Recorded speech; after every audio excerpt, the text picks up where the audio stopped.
Namaste, yogis. I'm Nikki Estes from Santosha Yoga and Ayurveda, and today I'm going to show you a few stretches for the glutes, the piriformis, and the hips. So the piriformis muscle is a deep intrinsic muscle that's located in the gluteal region.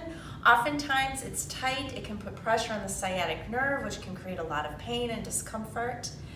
And of course our gluteal muscles are large muscles that sometimes don't get enough stretching. And our hips, it's always a good place to work that area. So let's begin. For props, you might choose to use a block, have a blanket handy, and one thing that's really great is a therapy ball. So I bought this therapy ball from some PT friends of mine, but you can certainly order these online. I would say it's about the size of an orange. It's got a little give to it. Mine could probably use a little more air, but it's really nice to do some acupuncture or acupressure, I should say, type movement. So what we can start to do with this ball, if you don't have one of these, maybe you're using a tennis ball, maybe you have a foam roller, but the balls are ideal because it can get really into a centered specific spot. But a nice thing to do, if you have any areas of tightness in the piriformis, if you have some SI joint issues, these tighter muscles can pull things out of alignment.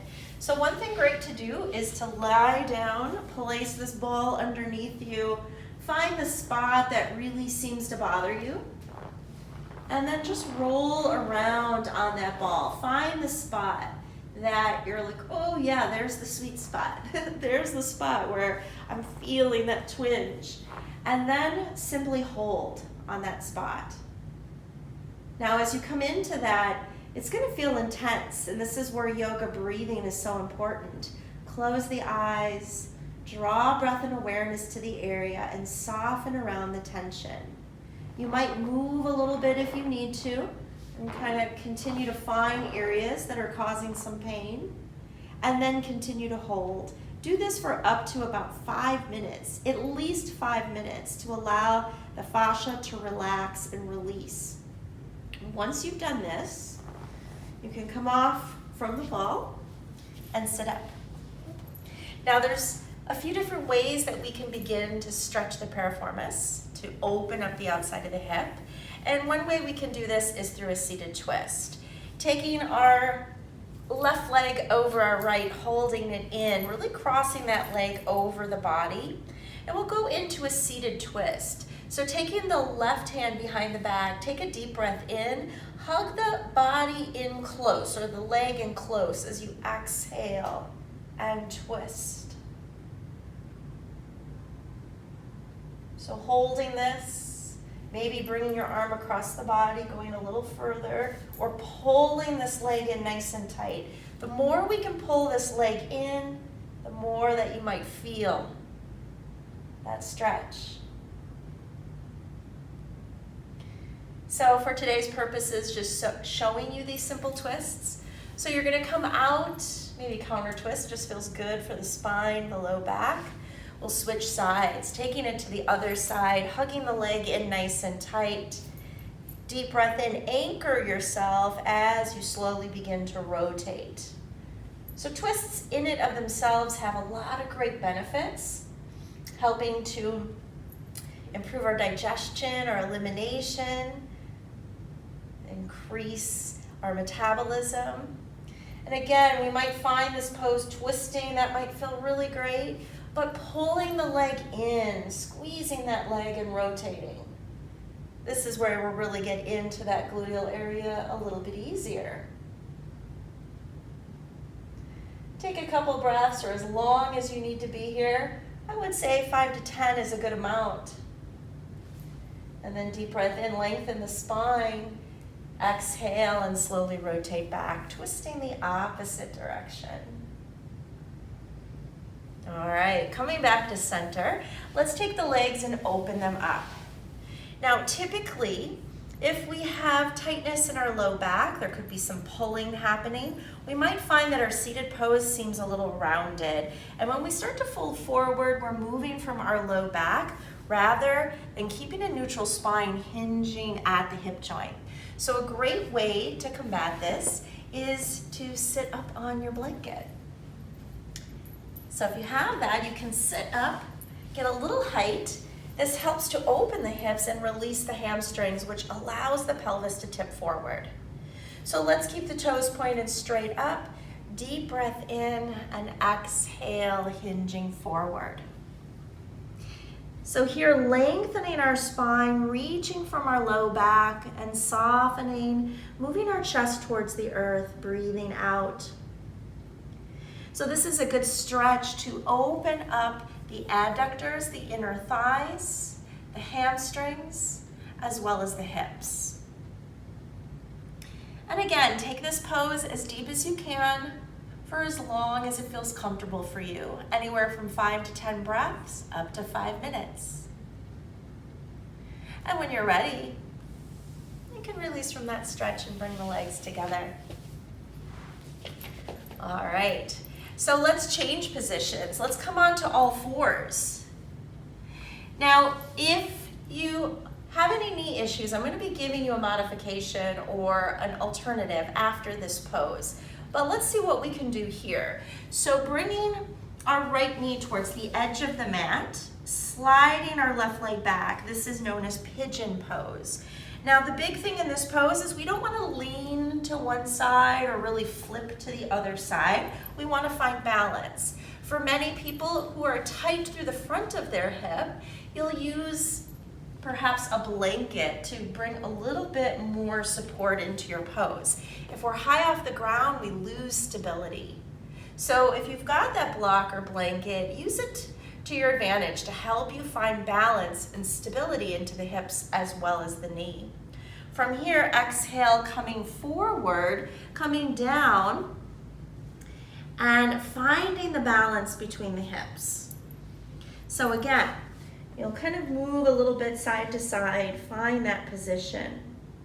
Now, it's okay if the leg is not straight across. We don't need the ankle and the knee to align. If your hips are really open, you might be able to do that. If not, it's okay to pull the foot down. Your priority is to find balance in the hips.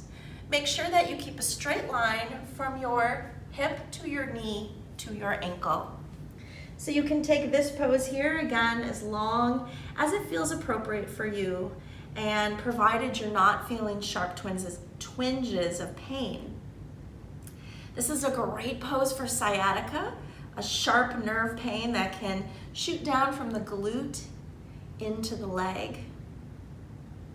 So again, taking as much time as you need, lifting, and then take the leg out, move that leg back and release any tension. We'll do the same on the other side. Now, if you are on a yoga mat, again, try to take your knee towards the edge of the mat. Avoid taking the knee to the center. We want to create external rotation in the hip joint. The opposite leg pulls back. We find the balance. We might use support underneath the hip and then lower down.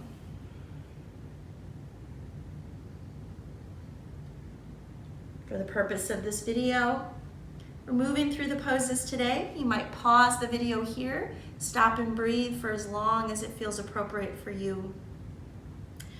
When you're ready, slowly come back up, and then you'll take the leg and press back through the heel. Now, if that pose proved to be too much for your knee, you've got another option. Let's come down onto the back. So lying on our back, we can cross our left leg over the right. And this might be a really supportive way to begin. Now, if you can think of the same shape sitting on a chair with your leg crossed over, that's a fine way to be as well. But here we might pick up the foot, reach around, grab the back of the leg. Now here, make sure that the shoulders are relaxing. If you have to really lift to hold on to your leg, use a strap, use a sock, something that you have that you can relax the shoulders, keep the spine neutral. We're going to pull this right leg into the body, so pull the thigh in. At the same time, we want to open this knee away. We don't want to do it from our knee though. We want to do it from the action of the hip and the glute. So Little contraction there, opening the knee away. So pull the thigh in, pressing the hip open. You can feel it right in the glute.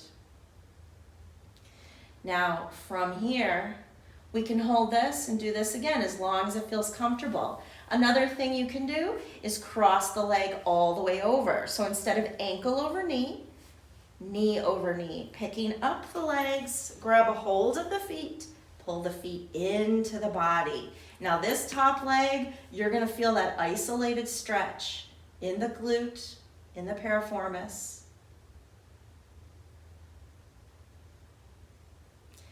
And then of course, you'll switch when you're done to the other side.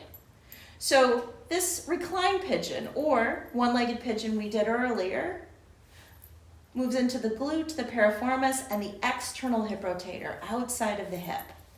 So again, you'll do these poses on the opposite side and then enjoying that isolated stretch. Maybe enjoying's the wrong word, but you'll feel it. Final pose, we can keep the legs crossed here, move our hips a little bit over to the right and roll to the left. Here, extending the arm and using this hand to roll down. We want to adjust the hips so the spine has a straight line. Roll down and feel the stretch.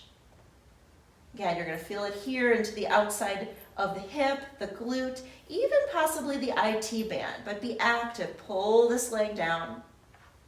Try to release the shoulder and breathe. Again, twisting poses are great for the body. And from here, slowly release.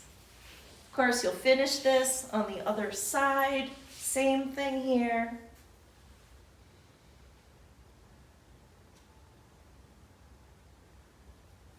And after a minimum of 5 to 10 breaths, up to 5 minutes, slowly roll back. Draw your knees in, open the hips, and maybe stir the hips a little bit, moving any stagnant energy. And you're done. So this is a short, brief little practice that you can do at home on your own, even while you're watching TV, or even if you've got a little place in your office to practice. If you've been sitting a lot during the day, this is a good way to kind of move these muscles, so creating greater mobility, space, and fluidity in the hips, the glutes, and the piriformis. Thanks for watching.